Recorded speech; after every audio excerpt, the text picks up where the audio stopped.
ഞാൻ മലയാളം ഐച്ഛിക വിഷയമായി എടുത്താണ് പഠിച്ചത്. പ്രീ ഡിഗ്രിക്ക് സയൻസ് ഗ്രൂപ്പ് എടുത്ത് പഠിക്കുകയും വീട്ടിൽ എൻ്റെ രക്ഷാകർത്താക്കൾക്ക് ഞാൻ ഡോക്ടറാകണമെന്നായിരുന്നു ആഗ്രഹം. അതിനുവേണ്ടിയാണ് 10ാം ക്ലാസ് കഴിഞ്ഞപ്പോൾ എന്നെ നിർബന്ധിച്ച് സയൻസ് ഗ്രൂപ്പ് എടുത്തത്. അച്ഛൻ്റെ 2 അനന്തരവന്മാർ ഡോക്ടർമാരായതുകൊണ്ട് ആ വഴിക്ക് എന്നെയും തിരിച്ചു വിടണമെന്നായിരുന്നു വീട്ടുകാരുടെ ആഗ്രഹം. പ്രീ ഡിഗ്രി കഴിഞ്ഞപ്പോൾ തീർച്ചയായിട്ടും സയൻസിലെ ഏതെങ്കിലും, അതായത് ഏത് വിഷയമെങ്കിലും, ഫിസിക്സോ കെമിസ്ട്രിയോ സുവോളജിയോ ഏതെടുത്താലും ഡോക്ടറാകാമെന്നുള്ള സ്കോപ്പുണ്ട് എന്നറിയാത്തതുകൊണ്ട് അതെടുക്കണമെന്ന് വീട്ടുകാർ നിർബന്ധിച്ചു. പക്ഷേ എനിക്ക് മലയാള ഭാഷയും സാഹിത്യവും എൻ്റെ ജീവിതക്തമാണ്, അല്ലെങ്കിൽ എനിക്ക് ഏറ്റവും ഇഷ്ടപ്പെട്ട വിഷയമാണ് എന്നുള്ളത് കൊണ്ട് അത് തന്നെ എടുക്കണമെന്ന് നിർബന്ധമുണ്ടായിരുന്നു. എന്നെ വീട്ടുകാർ നിർബന്ധിച്ചപ്പോൾ സമ്മതിച്ചില്ല. അവസാന രക്ഷ എന്ന നിലയിൽ ഞാൻ എൻ്റെ അമ്മയും കൂട്ടി, അമ്മയുടെ സഹോദരനും എൻ്റെ അമ്മാവനുമായ എം കൃഷ്ണൻ നായർ, അദ്ദേഹത്തിൻ്റെ അടുത്തേക്കാണ് ഞാൻ കൊണ്ടുപോയത്. അമ്മാവനോട് ഞാൻ ചോദിച്ചു, മലയാളം എടുക്കുന്നതിൽ കുഴപ്പമുണ്ടോ എന്ന് ചോദിച്ചപ്പോൾ അമ്മാവൻ പറഞ്ഞു, ഏത് വിഷയം തിരഞ്ഞെടുക്കുന്നു എന്നുള്ളതല്ല പ്രധാനം, എങ്ങനെ പഠിക്കുന്നു എന്നുള്ളതാണ് പരമപ്രധാനം എന്ന് അദ്ദേഹം പറഞ്ഞു. ഇത് കേട്ടതും ആ ഒരു തുരുമ്പിൽ പിടിച്ച് മലയാളം എടുത്താലും കുഴപ്പമില്ല എന്ന ഒരു സൂചന അതിനകത്തുള്ളത് കൊണ്ട് അങ്ങനെയാണ് ഞാൻ മലയാള ഭാഷയും സാഹിത്യവും തിരഞ്ഞെടുത്തത്. അവിടെയും ഉണ്ട് ഒരു ചെറിയ ഉപകഥ. ഞാൻ MG കോളേജിലാണ് പഠിച്ചത്. MG കോളേജിൽ മലയാളം പഠിപ്പിച്ച അധ്യാപകരോടുള്ള ഒരുപാട് ആദരവും കടപ്പാടും ഉള്ളതുകൊണ്ട് അവിടെ തന്നെ മലയാളം തുറന്ന് പഠിക്കാനാണ് ഞാൻ ആഗ്രഹിച്ചത്. യൂണിവേഴ്സിറ്റി കോളേജിൽ നിന്ന് മലയാളത്തിനാണ് എനിക്ക് ഏറ്റവും കൂടുതൽ എപ്പോഴും മാർക്ക് കിട്ടുക, സ്കൂൾ തലത്തിലായാലും കോളേജ് തലത്തിലായാലും. അപ്പോൾ മലയാളത്തിന് കൂടുതൽ മാർക്കുള്ളതുകൊണ്ട് മലയാളത്തിന് പ്രവേശനം കിട്ടാൻ യാതൊരു ബുദ്ധിമുട്ടുമില്ല. യൂണിവേഴ്സിറ്റി കോളേജിൽ നിന്ന് ഇൻ്റർവ്യൂവിന് കാർഡ് വന്നിട്ടും ഞാൻ പോകാതെ MG കോളേജിൽ തന്നെ പോകാനായിട്ട് തീരുമാനമെടുത്തു. അച്ഛനെയും കൂട്ടി കോളേജിൽ ഇൻ്റർവ്യൂവിന് ചെന്നപ്പോൾ ഞാൻ ഈ 3 ചോയ്സ് നമുക്ക് എഴുതാമല്ലോ. ഫസ്റ്റ് ചോയ്സും സെക്കൻഡ് ചോയ്സും തേർഡ് ചോയ്സും മലയാള ഭാഷയും സാഹിത്യവും തന്നെയാണ് എഴുതി അയച്ചത്. കാരണം എനിക്കത് കിട്ടുമെന്ന് എനിക്ക് ഉറപ്പുണ്ടായിരുന്നു. മലയാളത്തിന് നല്ല മാർക്കുള്ളതുകൊണ്ട് അത് കിട്ടണം എന്നുള്ളത് കൊണ്ട് അത് തന്നെ എഴുതി അയച്ചു. ഇൻ്റർവ്യൂവിന് ചെന്നപ്പോൾ പിൽക്കാലത്ത് എൻ്റെ മലയാളം പ്രൊഫസറായിരുന്ന, പേര് ഞാൻ പറയുന്നില്ല, പ്രൊഫസർ ആയിരുന്നു ആ പ്രിൻസിപ്പലും പ്രൊഫസറും ഉൾപ്പെടുന്ന ആ ഇൻ്റർവ്യൂ നടത്തുന്ന സംഘം. അതിൽ പിൽക്കാലത്ത് എന്നെ മലയാളം പഠിപ്പിച്ച മലയാളത്തിൻ്റെ HOD ആയിരുന്ന പ്രൊഫസർ എന്നോട് ചോദിച്ചു, മലയാളത്തിനോട് ഇത്ര പ്രേമമാണോ എന്ന് ചോദിച്ചു. പക്ഷെ ഞാൻ അപ്പോൾ പെട്ടെന്ന് എന്തോ ഓർമ്മിച്ചിട്ട് അതെ സാർ എന്ന് പറഞ്ഞതും കൂട്ടച്ചിരിയായിരുന്നു എല്ലാവരും കൂടി. പ്രത്യേകിച്ച് ഈ മലയാളം പ്രൊഫസറായിരുന്നു അതിൽ തലയിറങ്ങി ചിരിച്ചത്. എനിക്ക് വല്ലാത്ത അമർഷം തോന്നി അദ്ദേഹത്തോട്. കാരണം ഞാനുൾപ്പെടെയുള്ള ആൾക്കാർ മലയാള ഭാഷയും സാഹിത്യവും പഠിക്കാൻ മുന്നോട്ട് വരുന്നത് കൊണ്ട് മാത്രമാണ് അദ്ദേഹത്തിൻ്റെ തസ്തിക നിലനിൽക്കുന്നത്. അപ്പോൾ ആര് ചിരിച്ചാലും ഒരിക്കലും ചിരിക്കാൻ പാടില്ലാത്ത വ്യക്തിയായിരുന്നു അദ്ദേഹമാണ് എന്നെ പരിഹസിച്ച് ഏറ്റവും കൂടുതൽ ചിരിച്ചത്. ഞാൻ പിൽക്കാലത്ത് മനോരമ പത്രത്തിൽ കാര്യം എഴുതിയിട്ടുമുണ്ട്. അത് പോട്ടെ. അങ്ങനെയാണ് ഞാൻ മലയാള ഭാഷയും സാഹിത്യവും എടുക്കുന്നത്. ഡിഗ്രിക്ക് പഠിക്കുമ്പോൾ 2ാം വർഷം ഡിഗ്രിക്ക് പഠിക്കുമ്പോഴാണ് വയലാർ രാമവർമ്മ ആകസ്മികമായി നിര്യാതനാവുന്നത്. 1975 ഒക്ടോബർ 27 അന്ന് കോളേജിന് അവധി തന്നു. ഞങ്ങളെല്ലാവരും പഴയ VJT ഹാളിൽ, ഇന്നത്തെ അയ്യങ്കാളി ഹാളിൽ അദ്ദേഹത്തിൻ്റെ ഭൗതിക ശരീരം കാണാൻ പോയി. ശരിക്കും പറഞ്ഞാൽ വയലാറിനെ ഞാൻ ഒരേ ഒരു വട്ടമേ കണ്ടിട്ടുള്ളൂ. അത് ഈ ഭൗതിക ശരീരമാണ്. അവിടെ ചെന്ന് അത് കണ്ട് തൊഴുത് മടങ്ങുമ്പോൾ എന്തോ ഒരു ജീവിതത്തിലെ ഒരു നഷ്ടബോധം തോന്നി. കുടുംബത്തിലെ ഏറ്റവും വേണ്ടപ്പെട്ട ആരോ നമ്മളെ വിട്ടുപോയ, വേർപിരിഞ്ഞ ഒരു ദുഃഖ അവസ്ഥ എനിക്ക് തോന്നി. അത് കുറേ കാലം ഇങ്ങനെ നീണ്ടു നിന്നു. പിന്നീട് വരുന്ന പാട്ടുകൾ മുഴുവൻ ആ വയലാറിൻ്റെ നിലവാരത്തിലേക്ക് ഉയരാത്തതിൽ വലിയ ദുഃഖം തോന്നി. അന്ന് ഞങ്ങൾ മലയാളം പഠിക്കുന്നവർക്ക് ഒരു സ്വഭാവം ഉണ്ടായിരുന്നു. ഉച്ചയ്ക്ക് ഊണ് കഴിഞ്ഞാൽ വിശ്രമവേളയിൽ ഈ 3 ക്ലാസ്സിലെയും കുട്ടികൾ ഒരുമിച്ച് കൂടും. മൂന്നാം വർഷം പഠിക്കുന്നവരും രണ്ടാം വർഷം പഠിക്കുന്നവരും ഒന്നാം വർഷം പഠിക്കുന്നവരും ഞാൻ പഠിച്ചിരുന്ന രണ്ടാം വർഷ ക്ലാസ്സിൽ ഒത്തുകൂടിയിട്ട് അവിടെ അക്കാലത്തിറങ്ങിയ സിനിമ, സാഹിത്യം, സംഗീതം ഇതൊക്കെ ചർച്ച ചെയ്യും.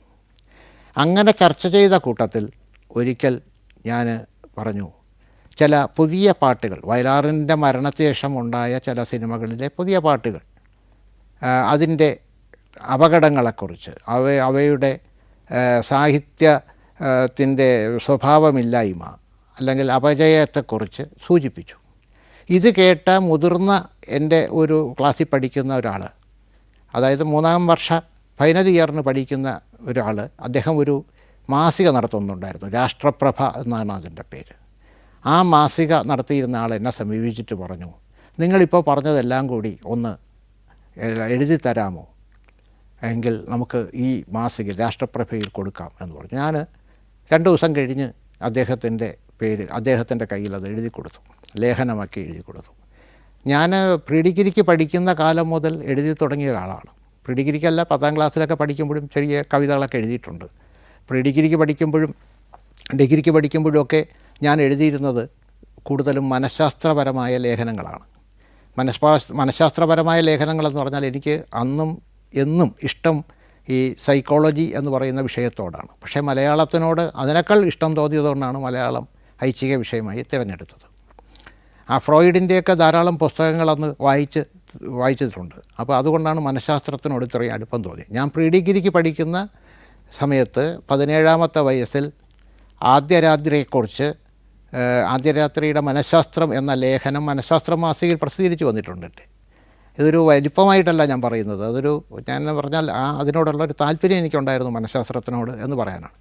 അന്ന് മനഃശാസ്ത്രം എന്ന് പറയുന്ന മാസിക, തിരുവനന്തപുരത്തു നിന്ന് ഇറങ്ങിയിരുന്ന മാസിക, കേരളത്തിലെ ഏറ്റവും പ്രചാരമുള്ള ഒരു മനഃശാസ്ത്ര മാസികയായിരുന്നു.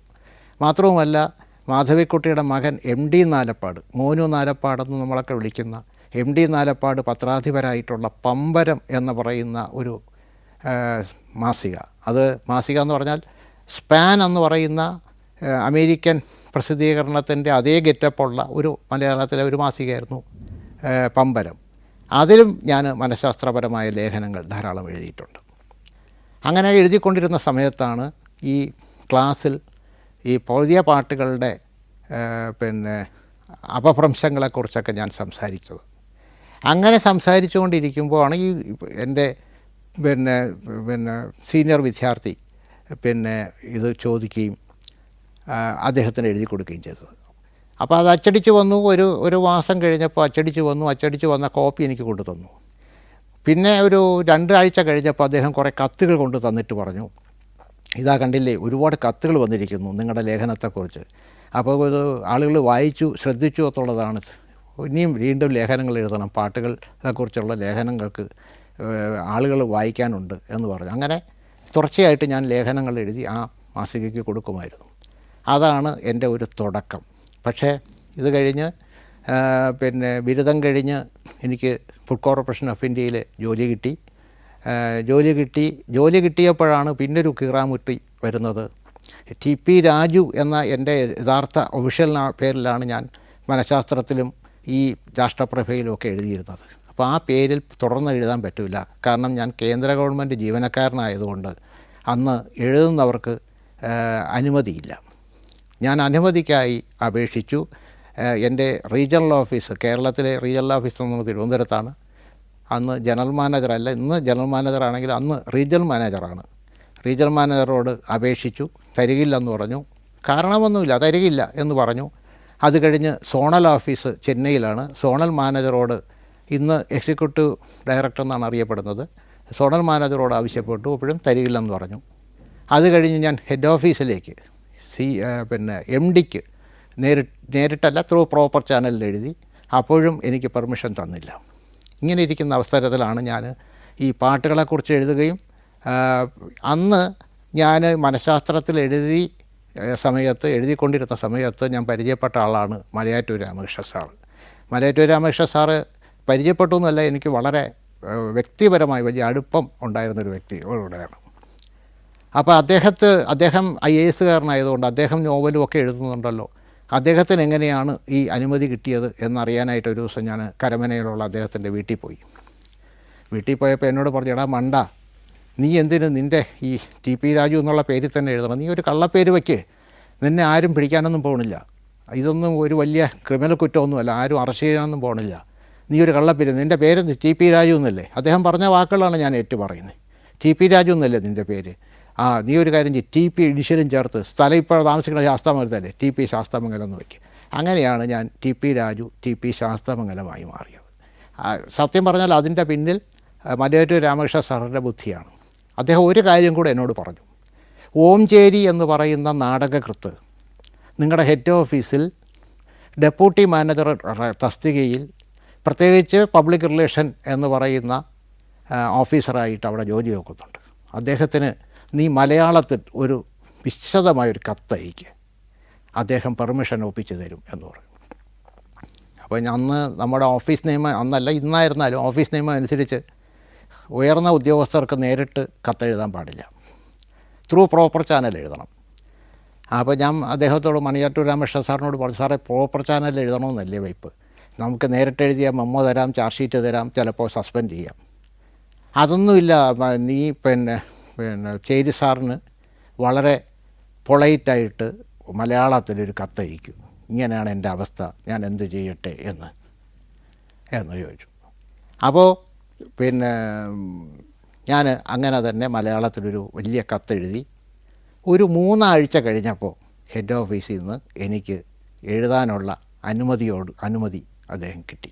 അദ്ദേഹം അവിടെ ഇടപെടുകയും അത് അനുമതി നേരത്തെ നിഷേധിച്ചതാണെങ്കിലും എനിക്ക് അനുമതി ത്രൂ പ്രോപ്പർ ചാനൽ, അതായത് സോണൽ ഓഫീസ് വഴി, റീജിയണൽ ഓഫീസ് വഴി എനിക്ക് പെർമിഷൻ കിട്ടി. ചെയ്ത കണ്ടീഷൻസൊക്കെ ഉണ്ടായിരുന്നു, അതായത് പിന്നെ ഗവൺമെൻറ്റിനെ വിമർശിക്കരുത്, പിന്നെ എപ്പോൾ എഴുത്ത് നിർത്താൻ പറഞ്ഞാലും നിർത്തണം, പിന്നെ എത്ര രൂപയുടെ മുകളിൽ വരുന്ന തുകയ്ക്ക് 2/3 എഫ്സിയിൽ അടയ്ക്കണം, പിന്നെ ഇൻകം ടാക്സിന് വിധേയമാകണം എന്നൊക്കെ പറഞ്ഞ് അങ്ങനെയൊക്കെ ഉണ്ട്. അതൊക്കെ പ്രാവർത്തികമാക്കി ഒരാളാണ് ഞാൻ.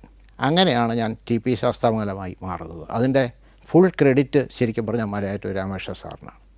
Malaysia, Thailand, Tanzania, China.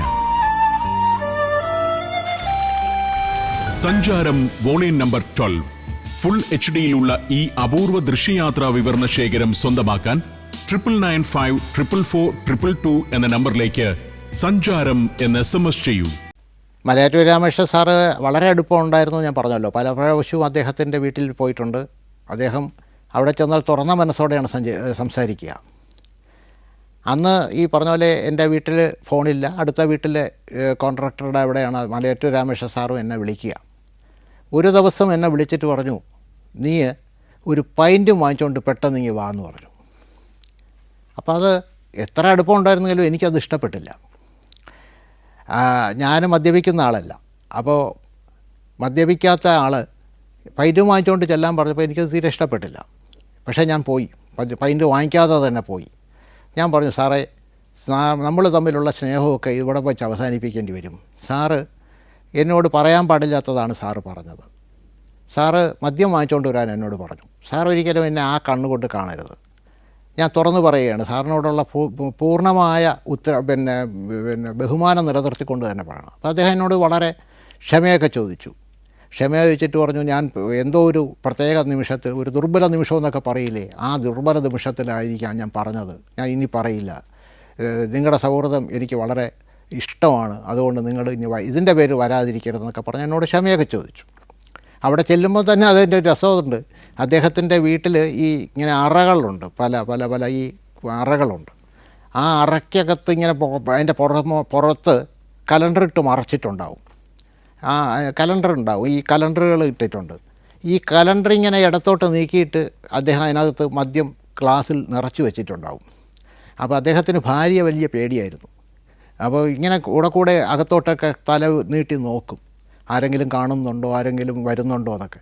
അപ്പോൾ എനിക്ക് ചായയൊക്കെ കൊണ്ടുവരുന്നത് ചിലപ്പം അദ്ദേഹത്തിൻ്റെ ശ്രീമതിയായിരിക്കും. അപ്പോൾ അങ്ങനെയൊക്കെ നോക്കിയിട്ടാണ് അദ്ദേഹം ഈ പതുക്കെ കലണ്ടർ നീക്കിയിട്ട് അതിനകത്തുനിന്ന് ഗ്ലാസ് എടുത്ത് ഇടയ്ക്ക് കുടിക്കുന്നത്.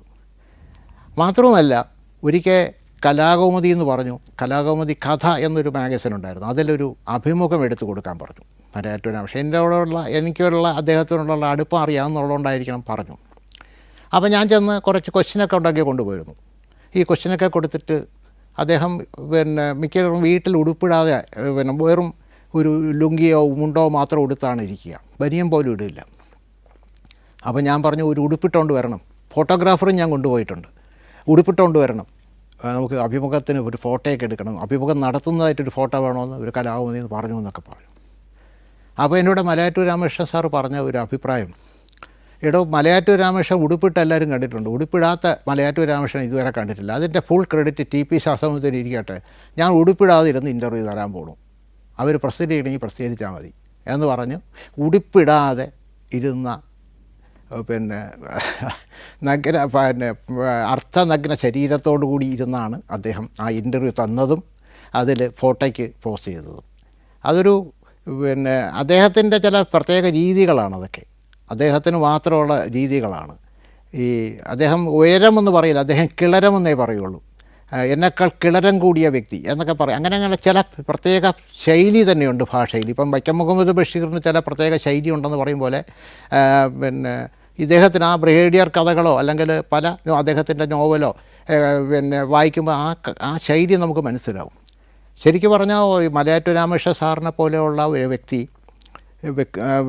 ഒക്കെ മറന്നു കഴിഞ്ഞു എന്നുള്ളതാണ് വാസ്തവം. ഈ കാലത്തെ തലമുറ എത്ര പേര് അദ്ദേഹത്തിൻ്റെ നോവലുകൾ വായിക്കുന്നവരറിയാമുണ്ടായിരിക്കും, പക്ഷേ അദ്ദേഹത്തെ പോലെ അതിജീനിയസ് ആയിട്ടുള്ള ഒരു വ്യക്തി മലയാളത്തിന് എന്തെല്ലാം, അദ്ദേഹത്തിനെയൊക്കെ ഒരുപക്ഷെ നശിപ്പിച്ചത് മദ്യമായിരിക്കുമെന്ന് പറയാൻ എനിക്ക് മടിയില്ല.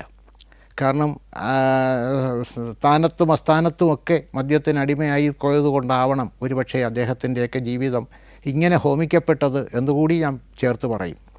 മലയാറ്റൂർ രാമകൃഷ്ണ സാറിൻ്റെ പല നോവലുകളും വായിച്ചാൽ അദ്ദേഹത്തിൻ്റെ ആത്മകഥാംശം അതിനകത്ത് നിറഞ്ഞു നിൽപ്പുണ്ട്. മാത്രമല്ല അദ്ദേഹം പിന്നെ എൻ്റെ IAS ദിനങ്ങൾ എന്നൊക്കെ പറഞ്ഞ് പിന്നെ ഓർമ്മക്കുറിപ്പുകളും എഴുതിയിട്ടുണ്ട്. വേരുകൾ എന്ന് പറയുന്ന ആത്മകഥാംശം ഏറ്റവും മുറ്റിയ നോവലാണെന്ന് നമുക്ക് അതിനകത്ത് അദ്ദേഹത്തിൻ്റെ സഹോദരി തന്നെയാണ് മെയിൻ കഥാപാത്രമെന്ന് അദ്ദേഹം തന്നെ സമ്മതിച്ചിട്ടുണ്ട്. അപ്പോൾ അദ്ദേഹം വളരെ ഈ അദ്ദേഹത്തിൻ്റെ ആ നോവലോ ആ കൃതികൾ, അദ്ദേഹത്തിൻ്റെ പൊതുവെ ഏത് കൃതി വായിച്ചാലും എല്ലാ കൃതികളും മിക്ക കൃതികളും എനിക്ക് അദ്ദേഹം കയ്യൊപ്പിട്ട് തന്നിട്ടുണ്ട്. ഏത് കൃതി വായിച്ചാലും അദ്ദേഹത്തിൻ്റെ ഒരു കഷ്ടപ്പാട്, അതായത് ജീവിതത്തിൽ ഏറെ കഷ്ടപ്പെട്ട് എന്നാൽ അതിനെയൊക്കെ പിന്നെ വളരെ എന്താ പറയുന്നത് ഒരു ലാഘവ ബുദ്ധിയോടെയല്ല, വളരെ ഈ ശ്രമകരമായ പിന്നെ പിന്തള്ളി ജീവിത പ്രാരാബ്ധങ്ങളെയൊക്കെ പിന്തള്ളി നന്നായി പഠിച്ച് IAS വരെ നേടാനും ആ ഉദ്യോഗതലത്തിൽ ഉയർന്ന തലത്തിലേക്ക് ഉയരാനും ഒക്കെ സാധിച്ചു. പക്ഷേ അതൊക്കെ അദ്ദേഹം അവസാനം IAS പോലും വേണ്ടെന്ന് വെച്ച ആളാണ് അദ്ദേഹം. അങ്ങനെ ഒരു പ്രത്യേക മനസ്സുണ്ടായിരുന്നു അദ്ദേഹത്തിന്. എനിക്ക് തോന്നുന്നു ഈ കൂടുതൽ ബുദ്ധി കൂടിയാൽ അതൊരു പിന്നെ എന്താ പറയുന്നത് ഒരു ഭ്രാന്തിൻ്റെ അവസ്ഥയിലേക്ക് മാറുമല്ലോ പലർക്കും. അങ്ങനെയാണല്ലോ. അങ്ങനെ ഈ ഇടയ്ക്ക് പിന്നെ അദ്ദേഹത്തിൻ്റെ പല കാര്യങ്ങളും പറയുമ്പോൾ കേൾക്കുമ്പോൾ നമുക്ക് പ്രയാസം തോന്നും. കാരണം അദ്ദേഹം എവിടെ എത്തേണ്ട ആളായിരുന്നു, പക്ഷേ അദ്ദേഹം ജീവിതത്തെ ഒരു എന്താ പറയുന്ന ഒരു കളിപ്പാട്ടമാക്കി അല്ലെങ്കിൽ ഒരു നിസ്സാരവൽക്കരിച്ചു കൊണ്ട് അദ്ദേഹം ജീവിച്ചു എന്നുള്ളതാണ് പരമാർത്ഥം. പലപ്പോഴും അദ്ദേഹത്തിൻ്റെ നോവലുകളിലും ഈ യന്ത്രം പോലുള്ള നോവലുകളിൽ അല്ലെങ്കിൽ എൻ്റെ IAS ദിനങ്ങൾ വായിച്ചു കഴിഞ്ഞാൽ അദ്ദേഹത്തിൻ്റെ ഒരു വ്യക്തി ചിത്രം നമുക്ക് തെളിയുന്നത് ഇതാണ്. അല്ലാതെ ഒരു പെട്ടെന്ന് സുപ്രഭാതത്തിൽ IAS എഴുതി ജയിച്ച് അദ്ദേഹം ബ്യൂറോക്രസിയുടെ ഭാഗമായി മാറി എന്ന് നമുക്കൊരിക്കലും പറയാനൊക്കില്ല. അദ്ദേഹം തീർച്ചയായിട്ടും അതുകൊണ്ട് തന്നെയാണ് എന്നെപ്പോലുള്ള നിസ്സാരരായ ആളുകളോട് അദ്ദേഹം വളരെ സൗമ്യമായിട്ടും വളരെ സൗഹൃദപരമായിട്ടും പെരുമാറിയത് എന്നുകൂടി കൂട്ടി വായിക്കേണ്ടതുണ്ട്. എൻ്റെ അമ്മാവൻ പ്രമുഖനായ നിരൂപകനാണെങ്കിലും എനിക്ക് അദ്ദേഹത്തോട് ലേഖനങ്ങൾ കാണിക്കാനും അല്ലെങ്കിൽ അദ്ദേഹത്തെക്കൊണ്ട് തുടക്കകാലത്തെ കാര്യമാണ് ഞാൻ പറയുന്നത്, ലേഖനങ്ങൾ അദ്ദേഹത്തെ കാണിച്ച് തിരുത്തിക്കാനൊക്കെ വലിയ ഭയമായിരുന്നു. അദ്ദേഹത്തെ ഒരു കാരണവസ്ഥാനത്ത് അല്ലെങ്കിൽ പിന്നെ ഏറ്റവും ബഹുമാനിക്കേണ്ട കുടുംബത്തിലെ ഏറ്റവും മുതിർന്ന ആളെന്ന നിലയിൽ ബഹുമാനിക്കേണ്ട ആളായതുകൊണ്ട് എന്നോട് കൂടുതൽ പിന്നെ അടുക്കാനും അല്ലെങ്കിൽ ഈ തിരുത്തിക്കാനും ഒക്കെ എനിക്ക് ഭയമായിരുന്നു. പകരം ഞാൻ തിരഞ്ഞെടുത്തത് 2 പേരെയാണ്. ഒന്ന് പന്മന രാമേന്ദ്രൻ നായർ സാറാണ്. ഞാൻ യൂണിവേഴ്സിറ്റി കോളേജിൽ പഠിക്കാത്തത് കൊണ്ട് തന്നെ എനിക്ക് പിന്നെ പന്മന രാമേന്ദ്ര സാറിൻ്റെയോ ഗുപ്തൻ നായർ സാറിൻ്റെയോ ഒന്നും ക്ലാസ്സിലൊന്നും ഇരിക്കാൻ ഭാഗ്യമുണ്ടായിട്ടില്ല. പരമന രാമേന്ദ്രൻ സാറ് പക്ഷേ ഞങ്ങളുടെ ഒരു കുടുംബ സുഹൃത്താണ്. കാരണം എൻ്റെ അമ്മയുടെ അനുജത്തി എൻ്റെ കുഞ്ഞമ്മയോടൊപ്പം പിന്നെ മലയാളം പഠിച്ച ആളാണ്, മലയാളത്തിന് പഠിച്ച ആളാണ്. അപ്പോൾ സാറ് ഭാഷയ്ക്ക് വേണ്ടി, ഭാഷയുടെ തിരുത്താനും ഭാഷ നല്ല ഭാഷയ്ക്ക് വേണ്ടി നിലകൊണ്ട ആളാണ്. സാറിൻ്റെ ധാരാളം പുസ്തകങ്ങൾ അതാണല്ലോ തെളിയിക്കുന്നത്. അപ്പോൾ ഞാൻ പലപ്പോഴും സാറിൻ്റെ വീട്ടിൽ പോവുകയും കൈരളി നഗർ അവിടെ വഴുതക്കാട് പോവുകയും സാറിൻ്റെ പിന്നെ ഞാൻ എഴുതിയ ലേഖനങ്ങൾ സാറിനെ കൊണ്ട് കാണിക്കുകയും സാറ് അതിലെ അക്ഷരത്തെറ്റുകളാണെങ്കിലും പിന്നെ വൈകല്യങ്ങളാണെങ്കിലും അതൊക്കെ തിരുത്തി തരികയും ചെയ്യുമായിരുന്നു. അങ്ങനെ എനിക്കൊരിക്കലും മറക്കാനൊക്കാത്തൊരു വ്യക്തിത്വമാണ് അദ്ദേഹം. മറ്റൊരാൾ ഗുപ്തൻ നായർ സാറാണ്. ഗുപ്തൻ നായർ സാർ വേറൊരു സമീപനമാണ്. ആ സാറ് പിന്നെ എൻ്റെ സ്വന്തം അമ്മാവൻ മലയാളത്തിലെ ഒരു പ്രമുഖ നിരൂപകനായിട്ട് പോലും സാറിനെ എന്തിനു സമീപിക്കുന്നു എന്ന് ഒരിക്കലും എന്നോട് ചോദിച്ചിട്ടില്ല. പക്ഷെ സാറ് എന്നോട് പറഞ്ഞത്, ഏത് സംശയം നിങ്ങൾക്ക് തോന്നിയാൽ ഏത് അർദ്ധരാത്രി വേണമെങ്കിലും എന്നെ വിളിക്കാം, എനിക്കതിന് ബുദ്ധിമുട്ടില്ല. സംശയം തോന്നുമ്പോൾ വിളിക്കുന്നതിൽ എനിക്കൊരു ബുദ്ധിമുട്ടും തോന്നിയിട്ടില്ല. മാത്രവുമല്ല, നമ്മൾ ലേഖനം കൊണ്ട് അവിടെ തിരുത്തിക്കാനായിട്ട് ചെന്ന സാറ് എഴുതിക്കൊണ്ടിരിക്കുകയോ വായിക്കൊണ്ടിരിക്കുകയോ ചെയ്യുകയാണെങ്കിൽ അത് അടച്ചു വച്ചിട്ട് അപ്പോൾ തന്നെ നോക്കി തിരുത്തലുകളും നിർദ്ദേശങ്ങളും തരാൻ സാറിന് യാതൊരു മടിയും ഉണ്ടായിരുന്നില്ല. എൻ്റെ ഓഫീസിൽ സാറിൻ്റെ ഒരു അയൽവക്കക്കാരി KC പരിമള എന്ന് പറയുന്ന ഒരു അയൽവക്കക്കാരി എൻ്റെ സഹപ്രവർത്തകയായിരുന്നു, എൻ്റെ ഓഫീസിലെ ജീവനക്കാരിയായിരുന്നു. അപ്പോൾ സാറ് ഒരാഴ്ച അല്ലെങ്കിൽ 2 ആഴ്ച എന്നെ തുടർച്ചയായിട്ട് കണ്ടില്ലെങ്കിൽ സാറ് ആ ജീവനക്കാരിയോട് എന്നെ അന്വേഷിച്ചതായി പറയണം എന്ന് പറഞ്ഞയക്കും. എന്ന് പറഞ്ഞാൽ ഞാൻ ചെല്ലണമെന്നാണ് എൻ്റെ അർത്ഥം. ചെല്ലുമ്പോൾ സാറിൻ്റെ ഏറ്റവും പുതിയ പുസ്തകം എനിക്ക് തരാൻ വേണ്ടി വച്ചിരിക്കുകയായിരിക്കും. ചിലപ്പോൾ ഈ പരിമളയുടെ തന്നെ എനിക്ക് എഴുതി കൊടുത്ത് വിട്ടിട്ടുമുണ്ട്. അപ്പോൾ സാറ് എഴുതി കൊടുത്തു വിടുമെന്ന് മാത്രമല്ല, ചിലപ്പോൾ ചില പ്രയോഗങ്ങൾ, ഇപ്പം പ്ലാറ്റ്ഫോം എന്നൊരിക്കൽ റെയിൽവേ സ്റ്റേഷനിൽ പ്ലാറ്റ്ഫോമിന് മലയാളീകരിച്ച് എഴുതി വച്ചിരുന്നതിനെക്കുറിച്ച് സാറൊരിക്കൽ പത്രത്തിൽ എഴുതുകയുണ്ടായി. സാറൊക്കെ അത് മലയാളത്തിൻ്റെ എവിടെ എന്ത് അപകടങ്ങൾ കണ്ടാലും സാർ അതിനെതിരെ പ്രതികരിക്കുന്ന ഒരാളാണ്. അപ്പോൾ എന്നോട് പലപ്പോഴും ഈ പാട്ടിനെക്കുറിച്ച്, പാട്ടിലെ തെറ്റുകളെക്കുറിച്ച് എഴുതുന്നത് കൊണ്ടാവണം ഒരുപക്ഷെ സാറിന് എന്നോട് ഒരു ശിഷ്യനോടെന്ന പോലെ എന്നോട് അടുപ്പം തോന്നിയത്. അങ്ങനെ സാറ് ഏത് സമയത്തും കൊണ്ടു ചെന്നാൽ തിരുത്തി തരുന്ന ഒരു സ്വഭാവം സാറിനുണ്ടായിരുന്നു. ഒരിക്കൽ ബിജു തിരുമല എനിക്കെതിരെ കേസ് കൊടുത്തു എന്ന് പറഞ്ഞാൽ അതൊരു ഒരു ദിവസം എൻ്റെ ഓഫീസിൽ എനിക്ക് രജിസ്റ്റേർഡായിട്ട് വക്കീൽ നോട്ടീസ് കിട്ടി. വീട്ടിൽ വന്നപ്പം വീട്ടിലുമുണ്ട് അതേ വക്കീൽ നോട്ടീസ്. അപ്പോൾ ഞാൻ പിറ്റേ ദിവസം ആ വക്കീൽ നോട്ടീസുമായിട്ട് കലാകൗമുദിയുടെ ഓഫീസിൽ ചെന്ന് പത്രാധിപരെ കണ്ടപ്പം പറഞ്ഞു, ഇവിടെ 3 വക്കീൽ നോട്ടീസ് വന്നു.